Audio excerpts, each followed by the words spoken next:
Hello and welcome to Fearless DIY Music. My name is Tristan Lass, and today I'm joined by my dear friend Kevin Gamble. This is going to be the holiday edition of our Conversation with Kevin series. I don't have a whole lot planned, but I thought that what we would go over are maybe some things that we have on our wish list, like if we were just going to find, an unlabeled present from who knows who, what it would be cool to get, and then maybe talk about some of the things that happened over the past year that were good things for us in gear.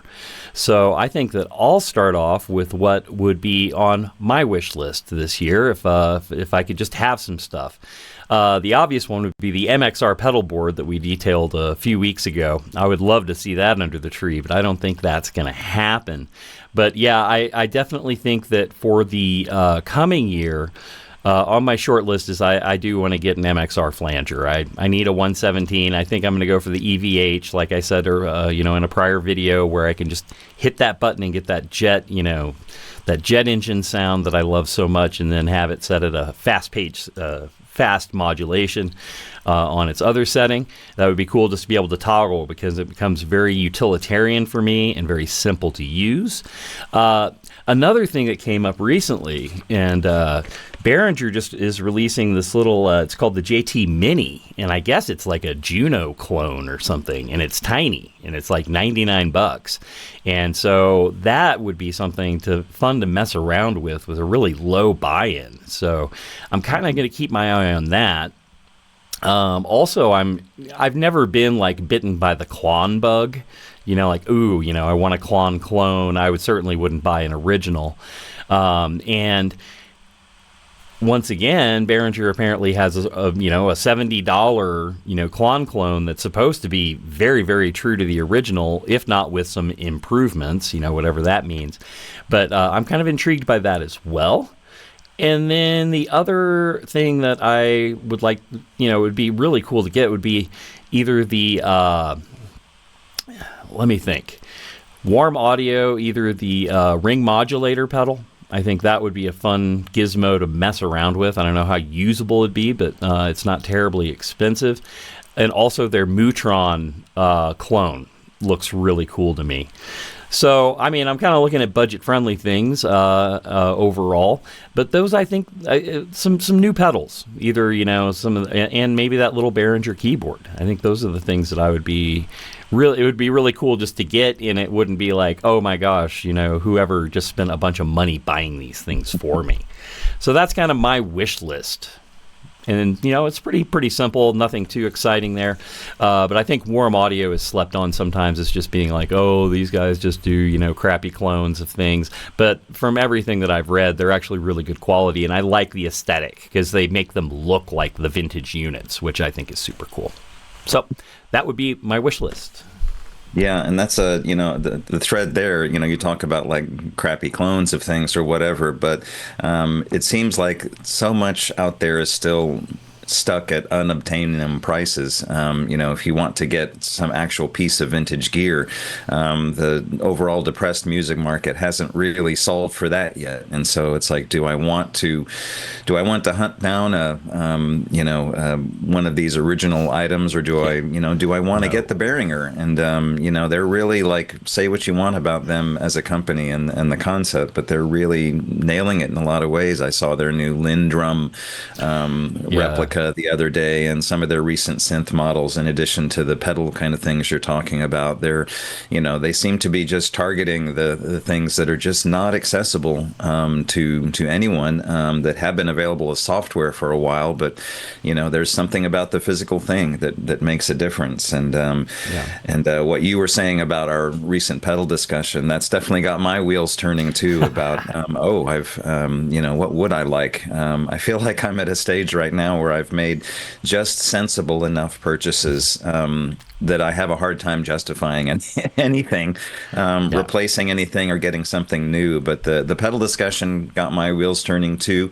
I'd really love to check out some of those Wampler pedals that that we talked about. They're a little less affordable than some of the things Yeah. you just mentioned, so a little bit harder to justify. But the Terraform, the combined modulation pedal, and really some of the Behringer things you're talking about are intriguing. Other people have tried to package that Juno chorus as a standalone thing for a while with varying degrees of success, and so it would be nice to see someone actually pull it off. But it's been kind of a weird year for me in that sense, as far as gear goes, because I actually haven't bought a single piece of physical gear, music gear for myself this year.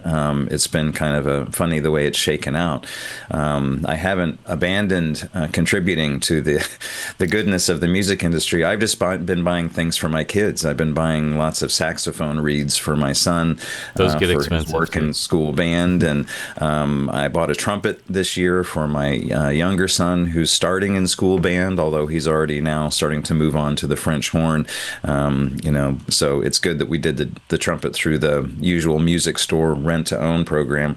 But the only physical gear I've gotten this year has been strings, and I've gotten that through the D'Addario sort of points program, where I buy a bunch of sax reeds and get points, and then I've ordered the strings for free. So anyone who's not doing that, whatever your string company or whatever is, look into whether they have a points program, because it will eventually pay off for you. So yeah, That's it's been kind of a funny year of what do I really want, and it feels like it's almost been kind of treading water. But the idea of branching out and being able to do so in an affordable way with pedals is really appealing. So that's probably most likely for the near future for me. Very cool. And there's just some exciting stuff that has come out, I feel like, over the past few months and over the past year that hasn't been like crazy expensive, like so much of the things that we kind of get inundated with, in our feeds. And, because I know if somebody's watching this video, we're all like subscribed or have, lots of different things in our feeds that just, try to set light to our fantasies of, ooh, I'd really like that, or I'd really like this. Absolutely, yeah. So if anyone is browsing my shopping on Reverb and wants to pick up that Wall Mark One bass or that original '80s Steinberger bass, I'd be happy to. Just let me know in the comments. Oh, that's hilarious. You still want a Steinberger, huh? Wow. There's just something. It just never went away. It just never went away. Yeah. It was probably those Loverboy videos, That's it. That dude Shake just me for life. Yeah. Well, the one thing I did want to talk about was I realized that you didn't make any significant gear purchases this year. I made a few. There's just one in particular that stands out because I just got done, using it a lot, and that's the High Watt Crunch 50 back there. I mean, it is not a sexy piece of gear by any stretch of the imagination. It is a very simple solid state amp, with a dirty and a clean, but the dedicated EQs on both sides are very handy. But I just found it to be a great workhorse. Depending on the pedals I stacked in front of it, it handled everything great. There was no noise, reliability, not an issue, no warm-up times. Just to use it as a utilitarian, very great sounding piece of everyday gear.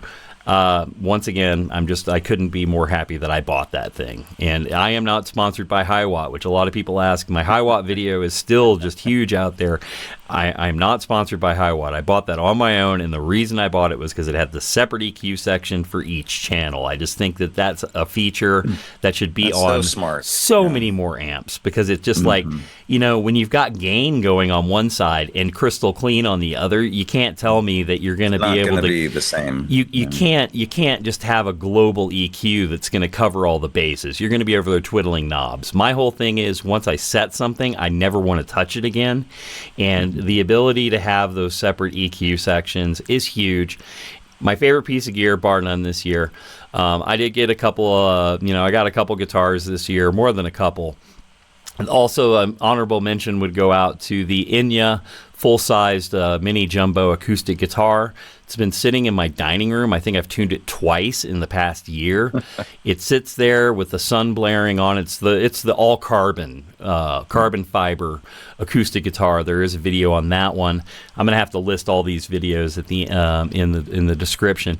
But that guitar is just like the perfect living room or house guitar for anybody. It can't be hurt. It never goes out of tune. It has the factory strings on it. You played it and thought it sounded great. Yeah, I was just going to say that that has passed the test. I'm a believer in that. You never know when looking at something like that on paper. It's like, how could this really work at this price?